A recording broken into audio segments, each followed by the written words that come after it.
Sering banget nih saya dapat cerita dari teman-teman pemula yang ngasal beli aset kripto. Mereka beli aset kripto cuma karena tergiur hype atau cuma dengan rekomendasi orang atau influencer di media sosial. Halo semuanya, saya Steven Anderson, seorang investor dan crypto entrepreneur sejak tahun 2017. Sering banget nih saya dapat cerita dari teman-teman pemula yang ngasal beli aset kripto. Mereka beli aset kripto cuma karena tergiur hype atau cuma dengan rekomendasi orang atau influencer di media sosial. Ujung-ujungnya, mereka malah terjebak di harga yang sangat tinggi atau kita bilang di pucuk ya. Masalah utamanya simple sih, karena kebanyakan orang nggak tahu apa saja yang harus dilihat sebelum mereka membeli suatu aset. Padahal, kalau mau membeli suatu aset kripto, mereka harus melakukan filtrasi yang benar. Dan kalau mereka nggak melakukan filter yang benar, investasi di aset kripto ini bisa berasa seperti judi loh.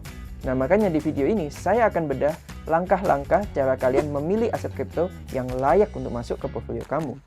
Sambil dengerin materi ini, kalian bisa sambil buka aplikasi Ajaib Kripto kalian sekarang untuk melihat daftar aset kripto teratas. Supaya kalian punya gambaran nih, mana aja aset kripto yang sudah punya nama besar di market.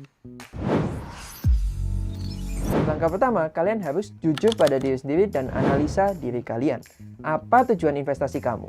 Apa kamu mau menjadi seorang trader yang cuma cari cuan dalam jangka pendek? Ataukah kalian mau jadi seorang investor seperti saya yang simpan aset kripto untuk jangka panjang? Nah, tujuan ini sangat menentukan jenis aset kripto yang harus kamu pilih. Untuk jangka panjang nih, kamu butuh aset kripto dengan fundamental yang sangat kuat. Sedangkan kalau kamu seorang trader dan fokus ke jangka pendek, mungkin kamu bisa lebih fokus pada pergerakan harga yang short term atau momentum market. Nah, selanjutnya kalian juga harus perhatikan nih likuiditas dan market cap dari aset kripto tersebut.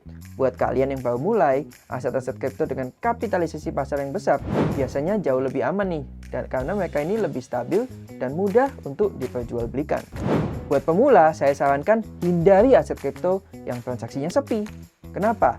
Karena saat kalian mau jual, bisa jadi nggak ada pembelinya loh. Bahaya banget kan?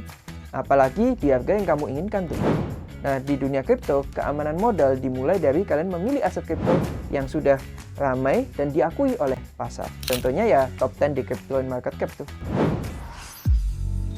Kriteria ketiga adalah use case atau kegunaan yang jelas.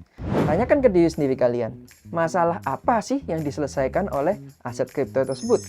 Apakah proyeknya punya fungsi nyata di dunia nyata, dunia teknologi digital, atau cuma sekedar janji manis tanpa produk yang asli?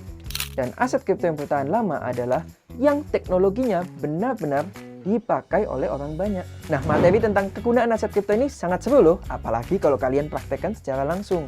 Jadi langsung aja coba kalian klik profil aset kripto di aplikasi Ajaib untuk membaca gimana sih ringkasan proyeknya agar kalian tahu nih apa fungsi nyata dari aset kripto yang mau kalian masukkan ke portfolio kalian. Dan terakhir, kalian harus cek juga ekosistem dan aktivitas di belakang aset kripto tersebut. Apakah developernya aktif melakukan pengembangan, building terus atau tidak? Apakah komunitasnya hidup dan kritis atau komunitasnya cuma komunitas mati tuh? Nah, aset kripto yang berkualitas biasanya selalu didukung oleh tim yang transparan, punya backer yang bagus, dan komunitas yang solid. Bukan cuma berisi orang yang teriak pam pam pam atau dam dam dam tanpa alasan yang jelas. Jadi dari ini semua kita bisa tarik kesimpulan, pilihlah aset kripto yang benar-benar kamu pahami sebelum kalian membeli. Jangan asal beli aset kripto, bukan beli yang paling ramai dibicarain. Jangan influencer A bilang beli ini, kalian langsung ikut itu. Influencer B beli ini, kalian ikut-ikutan. Apalagi ikutin arahan teman tanpa riset. Kalian harus belajar melakukan riset mandiri, supaya kalian punya conviction dan tidak mudah goyah saat harga pasar sedang volatil atau naik atau turun. Nah, itu tadi materi singkat tentang cara memilih aset kripto di Ajaib. Sekarang saatnya kamu praktikkan langkah riset tersebut di aplikasi Ajaib agar portfolio kripto kamu berisi aset-aset kripto yang punya masa depan yang jelas nih, bukan cuma koin FOMO yang nggak jelas. Saya Steven Anderson, selamat melakukan riset dan sampai jumpa di materi selanjutnya. Ajaib semua bisa.